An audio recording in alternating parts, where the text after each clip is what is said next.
Welcome back to the SportsMax Zone. We turn our attention to cricket. West Indies captain Jason Holder has appealed to England to undertake a reciprocal tour of the Caribbean later this year. Holder made the call in light of the huge sacrifice made by Windies players to travel to COVID-19 ravaged England, a decision which saved the England and Wales Cricket Board millions of pounds. Speaking to our CEO, Johnny Grave, he's probably highlighted that we really want to make money from playing England and I think India. We probably break even with Australia, Pakistan, and all the rest of the series of players at a major loss to the organisation. We don't know what's going to happen after this series in terms of the international calendar, but more or less, if there is an opportunity perhaps for England to come over to the Caribbean before the end of the year, I'm sure that would help significantly with Cricket West Indies' financial records. It's been a tough last couple years in West Indies cricket financially, and pretty much more or less we've had to take a pay cut as well due to the difficult circumstances we've been facing financially. A tour hopefully, if it's possible, before the end of 2020 would probably put us in really good stead, or probably keep us afloat, as an organisation. Holder has acknowledged the limitations of the Windies as hosts, noting that only a select few nations would be able to facilitate Test cricket in this pandemic. In these trying times, maybe only England, Australia, India could probably host cricket. Outside of that, the smaller territories, struggling financially to get cricket on. If you look at the financial strain the ECB under into hosting this tour, having to help costs, bringing us over here, charter flights, hotel accommodation, it's probably a very hefty bill.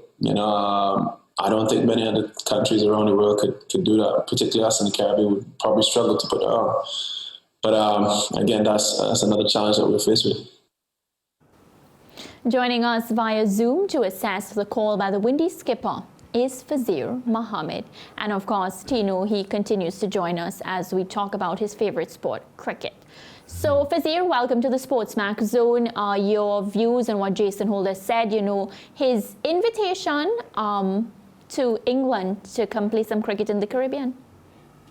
Well, in the first place, it'll sound like he's making excuses, tacking this onto the West Indies losing so badly in the last Test match. But he's talked about this before. If you followed what Jason Holder has been saying about the global model for the international game, this is nothing new. I think he was part of a dialogue either late last year or early this year involving international captains on precisely the same thing. And the fact of the matter is, Mariah, if you have a situation where you have 12 Test-playing nations and only 3 are financially viable, that is unsustainable. Right. It's sort of like saying that English Premier League football, only the big 6 can host games because nobody else is capable of doing so. No one would accept that. But we accept that in cricket because it has always been an uneven playing field. When Michael Holing made the comment in 2015, at the start of the 2015 World Cup in Australia and New Zealand, and talked about England ganging up together with Australia and India to hijack the game, it was very relevant, but no one took him on. No one really said, well, look, this is something we need to look at because the power brokers of the game are happy with the way things are. And the beggars, as we are essentially, are happy to do whatever we are told to do. And no one is prepared to show that backbone and stand up. I know it's a difficult thing. It's easy for anyone to just stand aside and say, well, you need to stand your ground and demand a fairer shake of things. But what else do you have to do to make things change? Because persuasion isn't achieving it. The West Indies doing England a favor might result in England doing us a favor. But is that what international sport is about? You scratch my back, I scratch yours? Definitely not, Faz. And, I want to move along now to the financial aspect because, of course, if England were to accept, and I spoke to Johnny Grave earlier today, I sent him a message, just asking him, how feasible financially this is. And his response to me was, if they were to host England, it would have to be T20s, because the next time that we could play Test cricket with any other team is in 2022, based on how it's set up, as well as ODI.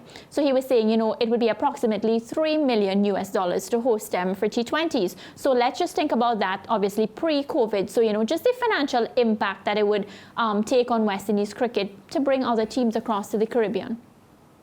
Well, $3 million is precisely what Cricket West Indies had to borrow for T20, the EC from the ECB to keep themselves going until they got the latest grant from the ICC, and now they've repaid that loan. We learned that a week ago. The fact of the matter is, Mariah, we cannot continue basically where you have teams hanging on desperately, waiting either for grants or waiting for India to tour so they can benefit from the television revenue. You've got to find a more equitable model, or you're going to have, as Jason suggested, especially now because it's even more expensive. We know the Caribbean is an expensive place in any event. When you have those high-priced posh hotels like where Tino makes his home in Barbados and so many other parts of the Caribbean, it is a very expensive place. Let's not get away from it. And now it's even more so when you have to put in all of the considerations that are required in a COVID-19 environment. And COVID-19 is not going anywhere. People talk about post-COVID as if it's gone. COVID-19 is going to be with us for the foreseeable future, including and potentially all of 2021. So as it stands, just the costs of putting things together to host England or anybody could erase a lot of the profits that you would make from actually having them here.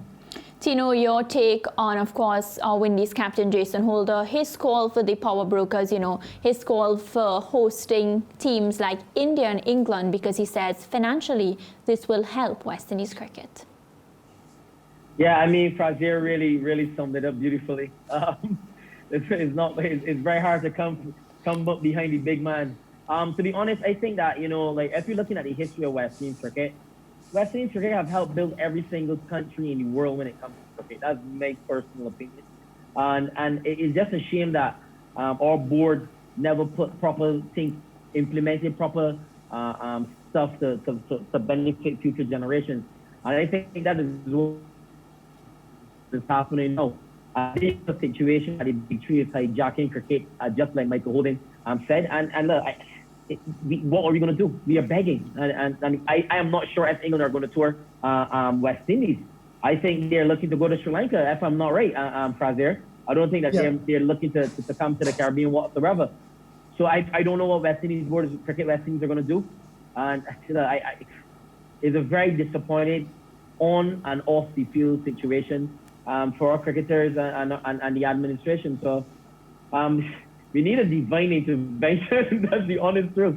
And COVID has been so horrible in terms of hosting international events, playing in a bubble, the extra medical stuff that you need. It is expensive. And I don't know how the West Indies are going to cope.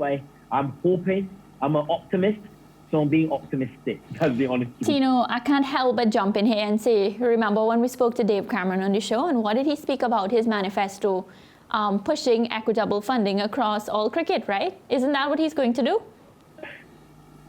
Well, to be honest, I don't know, because I shouldn't say I don't know, but from what Mr. Cameron was saying, that SC is the chairman of the ICC, obviously trying to break up the big three, right, and make sure that all the other boards are well fed in terms of getting their fair share of the grants from the ICC. But he wasn't getting that support from the West Indies board, and because we know, I mean, everybody knows that Dave is a man that he's a confident person. He says what he has to say. People don't like that about him. And I just think that, sometimes when you come with something good, or you do something really good, because of all the outside elements, that gets clouded into that goal that you're trying to manifest. So I think that West Indies not supporting Dave is putting him between a rock and a hard place. Yeah. I don't think he might be the ICC chairman. I don't think so. And the person that was the front runner, when last I heard, Fazeer, I stand to be corrected, was Colin Graves. And Colin Graves is not a sweet bride, as we say in Barbados. He's not a sweet bride. I had my time with him at Yorkshire, and I can tell you the dressing room was not pleased with him at all. And look how he might be the chairman of the ICC. So I don't think help is coming anytime soon for the West Indies, the Bangladeshis, and so forth and so forth. So I don't know what's going to happen, guys. Fazeer, Jason Holder, of course, calling for the equitable distribution of ICC funding, and of course, Dave Cameron saying that he has the answer. If he is elected ICC chairman, he will definitely ensure that West Indies benefits if he's at the helm. Your comments on that? Well, that rings very hollow because he didn't do any of that in the 6 years that he was president of Cricket West Indies. Right. Because if you're really talking about advocating, you would do so whenever you attend those ICC meetings. You would make public your concerns, and to say so now as part of your campaigning and your manifesto. And let's be straightforward as well. Like last Tino was saying, look, there's no love lost between the present administration and the previous administration. So I would have been surprised if they would have actually endorsed Dave Cameron. But let's be real. If it is that essentially the ICC is a glorified umbrella where the three kings reign and everybody else comes with a begging bowl to make a deal with either India, Australia, or England, and you have that divide and rule mentality, unless you're prepared to break that up by standing your ground. And that is the issue. You're talking about 9 other test-playing nations, including the relatively new Afghanistan and Ireland. So even if we say, okay, the new ones, they'll be very timid, they'll be scared. Tino talked about the West Indies. The West Indies has the greatest history in the world when it comes to cricket. We are the Brazil of cricket. Everybody loves their own team, and their next favorite team is the West Indies. Yet we are among the beggars of world cricket. Why don't we stand our ground? Why don't we, with some of the greatest names who've ever walked onto a cricket field, stand our ground and say, look, this model is unsustainable, and unless the big wigs are prepared to do something serious about it and real about it, we're going to play out and sort ourselves out and fight it out among ourselves. Yes, we might struggle, but at least we might have a more equitable system. Why is it that our established test-playing nation, be it West Indies, be it Sri Lanka, be it Pakistan, be it Zimbabwe to a lesser extent, South Africa. Why are we scared? South Africa, let's not forget. South Africa have their own issues with the whole race thing, which is unbelievable to me that you have white players actually resisting what is going on in South Africa. But Lance, I just heard your voice there.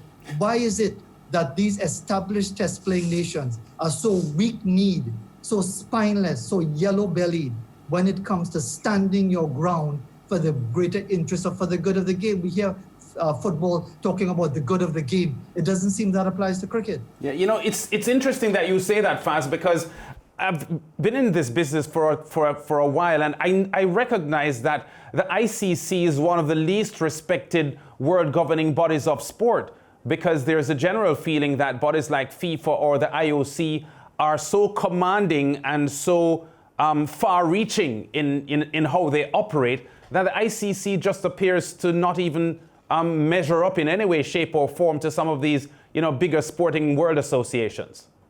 Because it doesn't have to, because this is a legacy of our colonial era. We grew up, again, talking about the gentleman's game, believing that they were the ultimate ones to dictate all the rules and the regulations. Do we recall in the 1990s, the early 1990s, when the one bouncer per over rule came into being? Who was the president of the ICC at the time? Sir Clyde Walcott. Did he stand against it? No, he didn't. Because we seem to think as West Indians that it's our duty as dutiful Caribbean people and former colonials to abide by whatever is being told to us. And when we stand our ground, you're considered to be confrontational and obnoxious and so on. Well, maybe it's time to be obnoxious. Maybe it's time to say, how can you possibly in 2020 sustain what you pretend to call an international game with such an uneven playing field that it leaves 9 other teams struggling and scrambling and begging to try to have their cricket sustainable? No wonder Lord's is the home of the game, because it has an uneven playing field. It's a slanted playing field, and that's why it's the home of the game, because cricket is not an even playing field. Yeah, so just before you go then, Faz, I just want to go back to something you said a couple of minutes ago in your reaction to Jason Holder's comments, because it does seem, based on even his own pronouncements, asking for a reciprocal tour from England, but in the same press conference he says that only India and the big three can host, because of resources, host international cricket in the COVID-19 pandemic. So he's almost saying one thing, but accepting almost that it's not likely to happen. And Jason is a diplomat. I mean, we know him. I'm sure probably in private conversations, he might say what he really believes. But I get the sense that he is straining at the bit from what he would really like to say. And I'm sure as well, he didn't want to come across as using that as an excuse for the West Indies' poor performance over the last couple of test matches generally. But it's an important point. And the fact of the matter is, Lance, I mean, we see so many examples. You talk about other major sports. You see what happens in American sport. We may not like a lot of what the Americans do with different things, but when you talk about their sport, it's about competitiveness. It's about creating an environment where every franchise, every team is competitive. So if you finish last season, you get the pick of the best the next season. And therefore there's an equitable distribution of the revenue from television revenue and so on. You don't have this ridiculous situation where India can demand what they want and get it, where England, hanging on the coattails of India, like Australia, can play the game as well because they are the founders of the game and get what they want. Nations need, if they're really serious, it's all well and good to talk the talk, but unless you're prepared to walk the walk and stand your ground for a fairer and equitable distribution of the game, then all of this talk is just hot air. Definitely, Fazeer. It's always a pleasure to have you on the SportsMax Zone. Of course, Fazeer Mohammed, my fellow Trini, our international cricket commentator, and a well-respected journalist in Trinidad and Tobago. We go to a short break. Tino, don't go anywhere. We have just the facts, and of course, we need you for that. It's cricket.